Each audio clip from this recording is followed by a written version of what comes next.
On va consacrer cette petite séquence à quelques mots sur Mimule, Mimulus en anglais, Mimulus guttatus en latin.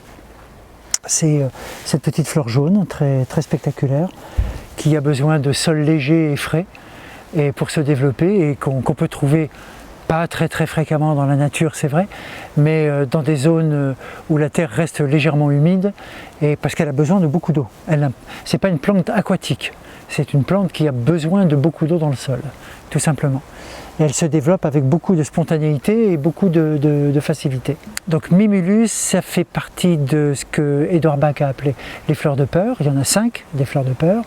Il y a la Mimule, Mimulus, il y a l'Hélianthème, Rock Rose, Cherry Plum, le prunier mirobolant, Aspen, le tremble et Red Chestnut, le marronnier rouge.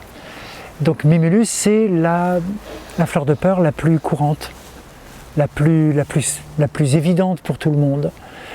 C'est les peurs du quotidien. C'est les peurs de... quand vous dites j'ai peur de parler à mon patron, j'ai peur de perdre mon travail, j'ai peur de ne plus gagner d'argent, j'ai peur de tomber malade, j'ai peur des araignées, toutes les phobies par exemple. J'ai peur des espaces fermés, j'ai peur de mourir. J'ai peur d'être abandonné. Tout ça, ce sont des peurs identifiables. Ce sont des peurs nommables. Ce sont des choses que vous pouvez définir de façon extrêmement concrète dans votre vie quotidienne. Et la peur, par exemple, de l'échec, la peur de rater quelque chose, la peur de ne pas y arriver, ce sont des mots qui sont extrêmement ordinaires dans notre discours et qui traduisent des timidités, des craintes, des difficultés à assumer en fait ce que notre courage, à la limite j'allais dire ordinaire, un courage normal serait à même de nous aider à résoudre.